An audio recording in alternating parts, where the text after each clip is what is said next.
हां, तुमचा आपण फोटो. इथं ध्यानभूमीला आलात हां. तर आपल्याला कसं वाटलं? खूप छान खूप वाटलं. छान वाटलं. आणि तुम्ही ज्या पद्धतीने शिकवलं आम्हाला, हसत्या खेळत्या वातावरणामध्ये न हसणारे आम्ही हसायला लागलो. आणि ज्या काही एक्सरसाइज अगदी खेळीमेळीच्या वातावरणात जे तुम्ही सांगितलं तर आमच्या अगदी स्मरणात राहील आणि आम्ही घरी जाऊन खूप चांगल्या पद्धतीने ते करू आणि नियमित करू. हा आम्ही इथून संकल्प घेऊन जात आहोत घरी जाऊन आणि घरी जाऊन करू. आणि मला बसता येत नव्हतं, मला तुम्ही सुद्धा बसता येते हां, आता. बस. मला बसता येत नव्हतं ना खाली, आता मात्र चांगल्या तऱ्हेने बसता येते. थोडा त्रास होते पण बसता येते. छान. आणि ताई तुम्हाला ज्या कमरेचा त्रास होता तर इथं 5 दिवसामध्ये तुम्हाला त्याची काही जाणीव झाली का? त्रास दिला का कमरेने? नाही बिलकुल नाही, कमरेने त्रास नाही दिला. थोडा मानेला खूप छान झाला exercise पण सांगितल्या खूप तुम्ही. छान सांगितलं. आणि आणि म्हणजे इतकं करायला छान पण आवडेल पद्धतीने त्या आवडेल आवडेल. नक्की. फक्त आता त्याचा रोज करणं आहे. ताई आपण ज्या 5 दिवसाच्या शिबिरला आलात आणि त्या शिबिरमधून आता तुम्ही काय घेऊन जाणार आहे आणि समाजाला या तुमचं काय सांगण्याचा सगळ्यात पहिल्यांदा तुमचं हसू. आयुष्यात नाही हसलो तितकं तुम्ही हसवलं, त्यासाठी सगळ्यात पहिल्यांदा तुम्हाला धन्यवाद.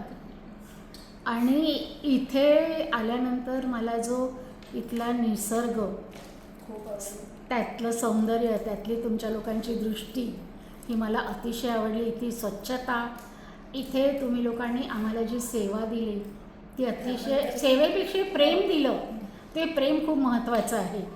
आणि हे मी तरुण पिढीपर्यंत पोहोचेल.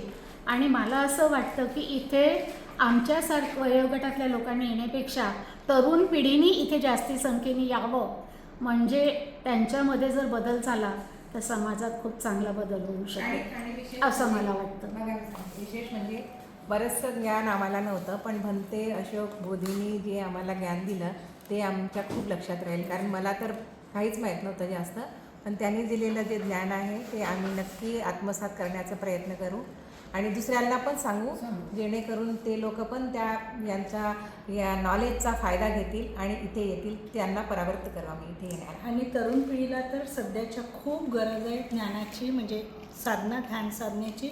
आणि त्यांनी नक्कीच यावं. जनरली काय होतं आहे, आमच्या वयाच्या लेडीज येत आहेत पण तरुण पिढी इंटरेस्टच नाही दाखवत आहे सगळ्याच्या. पण आताच्या सध्याच्या परिस्थितीमध्ये त्यांना खूप गरज आहे तरुण पिढीला. आणि खूप सुंदर वाटलं इथे आल्यानंतर आम्हाला की आम्ही इथलं सगळं घेऊन जाऊन आणि लोकांना मोटिवेट करून तिथे जाऊन आणि त्यांना प्रवृत्त करून इथे येण्यासाठी. निश्चितच बदल घडते.